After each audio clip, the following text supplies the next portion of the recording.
पश्चिम बंगाल की मुख्यमंत्री ममता बनर्जी ने भारतीय जनता पार्टी के नेतृत्व वाली सरकार पे जम के निशाना साधा है। उन्होंने आरोप लगाया है केंद्रीय बल राज्य में दंगे भड़काने के लिए आए थे। ममता बनर्जी ने सभा को संबोधित करते हुए कहा है, यहाँ केंद्रीय बल आए, एक 5 स्टार होटल में रुके, दंगे भड़काए। उन्होंने फिर बीजेपी के लोगों के साथ बैठक की और वापस चले गए। उनके आने से पहले सबसे पहले उनसे पूछने की 100 दिनों के रोजगार के लिए पैसे कहाँ हैं? पहले ये बताओ, फिर बंगाल में दंगे भड़काने के लिए आओ। तेलंगाना में 10वीं कक्षा का परीक्षा पत्र लीक हो जाने को लेकर के घमासान छिड़ा है। दरअसल राज्य के विकाराबाद में 10वीं की परीक्षा शुरू होने के समय से पहले तेलुगु भाषा में पेपर व्हाट्सएप पे लीक हो गया है। प्रश्न पत्र लीक किए जाने के मामले में तेलंगाना शिक्षा विभाग ने कार्रवाई की है। बता दें कि विकाराबाद में एक सरकारी स्कूल के शिक्षक पे प्रश्न पत्र लीक करने का आरोप है। इस मामले में एक्शन लेते हुए शिक्षा विभाग ने 3 अधिकारियों को निलंबित कर दिया। देश से फरार हुए टॉप गैंगस्टर दीपक बॉक्सर को दिल्ली पुलिस स्पेशल सेल की टीम ने एफबीआई की मदद से मैक्सिको को दबोच लिया है। दिल्ली पुलिस ने देश से बाहर जाके पहली बार किसी गैंगस्टर को पकड़ा है। बॉक्सर को 1-2 दिन में भारत लाया जा सकता है। बॉक्सर सिविल लाइंस इलाके में हुई बिल्डर की हत्या में वंचित था।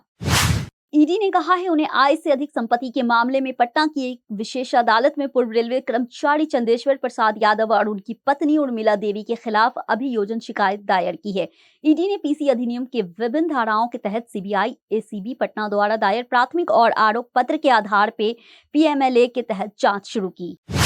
पश्चिम बंगाल के हुगली जिले के रिशरा पुलिस थाने और पूर्व रेलवे के व्यस्त हावड़ा बर्दवान मुख्य डिवीजन में रेल सेवाओं को बंदित किए जाने के बाद एक समय ताजा हिंसा भड़क गई है। देर शाम रामनवमी के जुलूस को लेकर के हुई झड़पों के बाद रिशरा इलाके में कई इलाके युद्ध के मैदान में तब्दील हो गए हैं। हालांकि रिशरा इलाके में दिन भर स्थिति तनावपूर्ण बने रहने के बावजूद देर शाम तक ताजा झड़प की कोई सूचना नहीं थी। चीन वो देश के आदतन धोखेबाज है, बार बार कुछ न कुछ ऐसा काम करता है जिससे तनाव की स्थिति बढ़ती जा रही है। पहले गलवान, फिर लद्दाख, इसके बाद 9 दिसंबर 2022 में अरुणाचल के तवांग चीन सेना की ओछी हरकतें। हालांकि हर बार इसको बदलते में जल्लाती मिली है। अब चीन में नई चाल चलते हुए अरुणाचल प्रदेश के 11 जगहों के नाम बदले हैं, मगर इसमें परेशानी वाली कोई बात नहीं है। ऐसे में वो तीसरी बार कर रहा है। भारतीय विदेश मंत्रालय ने चीन को इस मामले में लताड़ भी लगाई थी और कहा था, इससे हमें कोई फर्क नहीं पड़ता है। जेडीयू एमएलसी खालिद अनवर की ओर से सोमवार को पटना में दी गई इफ्तार पार्टी की राजनीतिक गलियारों में जबरदस्त चर्चा हो रही है। दरअसल खालिद अनवर ने पटना के फुलवारी शरीफ स्थित अपने सरकारी आवास पे सोमवार को इफ्तार पार्टी का आयोजन किया था। इसमें उन्होंने नीतीश कुमार को बतौर मुख्य अतिथि आमंत्रित किया था। खास बात यह है कि इस इफ्तार पार्टी के लिए बनाए गए मंच पे लाल किले की आकृति बनाई गई थी। साथ ही कैप्शन में लिखा था, बिहार के लोग आपके साथ है, देश आपका इंतजार कर रहा है, रमजान मुबारक। बिहार पुलिस ने रामनवमी जुलूस के दौरान नालंदा के जिले बिहार शरीफ और रोहतास जिले में सासाराम में भड़के सांप्रदायिक तनाव के मामले में अब तक 173 लोग को गिरफ्तार किया है। एक वरिष्ठ पुलिस ने ये जानकारी दी है। पश्चिम बंगाल में रामनवमी से शुरू हुआ बवाल अब तक थमने का नाम नहीं ले रहा है। हुगली जिले में फिर से एक बार तनाव बढ़ गया। इससे पहले रविवार को रिशरा इलाके में जहां हिंसा की खबरें सामने आई थी, फिर एक बार फिर से इलाके में 4 ट्रेनों में पथराव और बमबाजी हुई है। पथराव के बाद स्टेशन पे मौजूद लोग ने जम के नारेबाजी भी की है। पुलिस की टीम मौके पे पहुंची और मामले की जांच में जुट गई। कांग्रेस नेता नवजोत सिंह सिद्धू 1 अप्रैल को रिहा हो गए थे। जेल से रिहा होने के बाद ही वो काफी एक्टिव नजर आ रहे और केंद्र की मोदी सरकार पे लगातार हमला बोल रहे हैं। उन्होंने जेल व्यवस्था और वहां की सुरक्षा पे सवाल खड़े किए हैं और बताया कि किस तरह से पंजाब की जेलों में काम होता है। नवजोत सिंह सिद्धू ने कहा है, पंजाब की जेलों में 10 रुपए का जर्दा का पैकेट 2000 रुपए का बेचा जा रहा है। इतना ही नहीं, जेलों में लगे हुए जैमर की तकनीकी भरपूर तरह से पुरानी हो चुकी है। उनका कहना है कि जेल में 2G जैमर लगाए गए हैं और दूसरी तरफ गैंगस्टर के पास 5G फोन है। सरकार पे हमला बोलते हुए उन्होंने कहा है, जेलों की स्थिति बेहद खराब है, हर तरह से लापरवाही दिखाई पड़ती है। भूटान नरेश जिग्मे खेसर सोमवार को 2 दिवसीय भारत यात्रा पे दिल्ली पहुंचे। विदेश मंत्री एस जयशंकर ने हवाई अड्डे पर उनका स्वागत किया है। वहीं आज भूटान के किंग जिग्मे खेसर प्रधानमंत्री नरेंद्र मोदी से मुलाकात करेंगे। आधिकारिक जानकारी के मुताबिक जिग्मेशर राष्ट्रपति द्रौपदी मुर्मू से भी मुलाकात करेंगे। पूर्वी लोकतांत्रिक गणराज्य कंगो भूस्खलन हुआ था। इस हादसे में 21 लोगों की मौत हो गई है, साथ ही कई अन्य लोग लापता है। स्थानीय क्षेत्र मस्सी के नागरिक समाज नेता वोल्टियर ने कहा है कि रविवार को बोलबा गांव के नदी वाले इलाके के पास भूस्खलन हुआ था। इस हादसे के बाद 8 महिला और 13 बच्चे का शव मिला है। पूर्व अमेरिकी राष्ट्रपति डोनाल्ड ट्रंप एडल्ट स्टार को पैसा देने के मामले में मुकदमे का सामना करने के लिए न्यूयॉर्क पहुंच गए। पूर्व अमेरिकी के राष्ट्रपति मैनहट्टन कोर्ट में पेश हो सकते हैं। पिछले सप्ताह ही ज्यूरी ने पूर्व राष्ट्रपति के खिलाफ आरोप तय किए थे कि आरोप है कि डोनाल्ड ट्रंप ने 2016 के चुनावी अभियान के दौरान एडल्ट स्टार स्ट्रोमी को चुपके से पैसे दिए थे। ट्रंप अमेरिका के पहले पूर्व राष्ट्रपति है जिनके खिलाफ आरोप तय किए गए हैं। मुख्यमंत्री आवास में विश्वकर्मा समाज के प्रतिनिधिमंडल की मुलाकात की। प्रतिनिधिमंडल में शामिल लोगों के राज्य सरकार द्वारा संचालित जन कल्याणकारी योजना की सराहना की। सीएम गहलोत ने कहा है, राज्य सरकार द्वारा स्किल्स यूनिवर्सिटी एवं एमएसएमई उद्यमियों के लिए 125 करोड़ की लागत से बन रहे टावर का नामकरण भगवान विश्वकर्मा के नाम पर करने की घोषणा की गई है। राज्य सरकार द्वारा कारीगरों को आर्थिक सहायता उपलब्ध कराई जा रही है। राज्य सरकार की जन कल्याण योजना से हर वर्ग को महंगाई से राहत मिल रही है।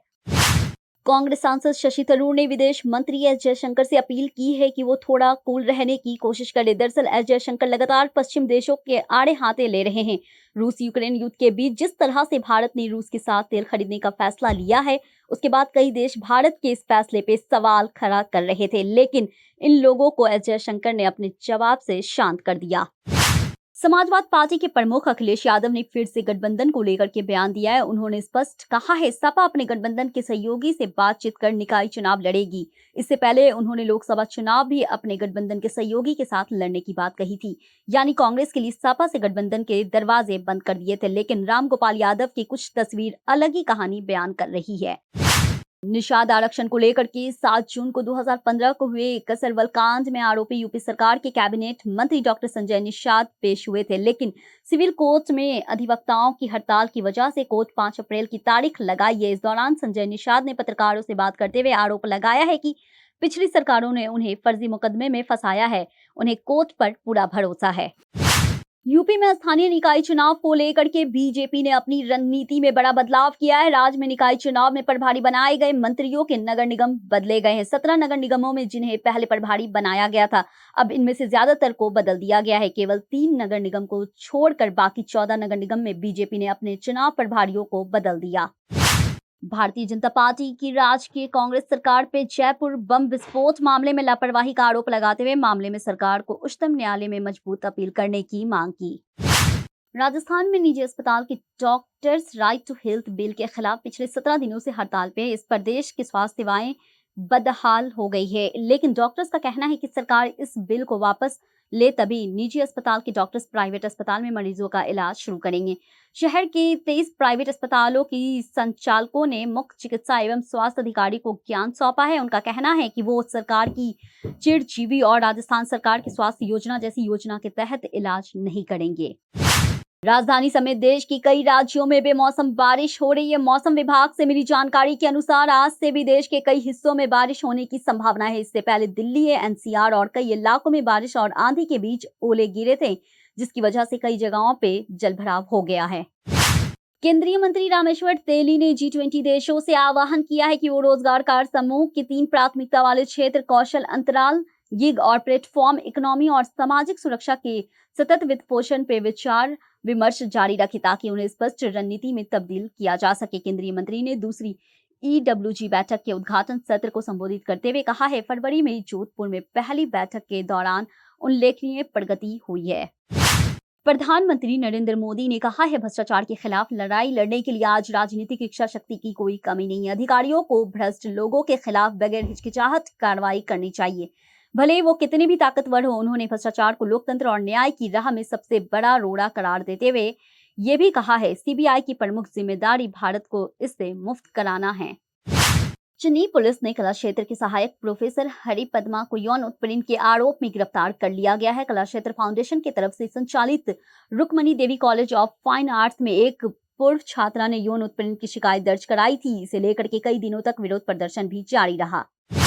उमेश पाल हत्याकांड को महीने भर से ज्यादा हो गया है, लेकिन हमलावर को अभी तक कुछ नहीं पता है। इसी बीच एक नया सीसीटीवी फुटेज सामने आया है, जिसमें शूटर गुड्डू अतीक के बहनोई डॉक्टर अखलाक के घर पे दिखा है। ये सीसीटीवी फुटेज उमेश पाल के हत्याकांड के 9 दिन बाद का है। बाबा बागेश्वर धाम के प्रमुख धीरेन्द्र कृष्ण शास्त्री के बयान के बाद एक बड़ा विवाद छिड़ गया है। कि शिरडी के साईं बाबा भगवान नहीं थे और उन्हें केवल एक फकीर या संत माना जाना चाहिए था।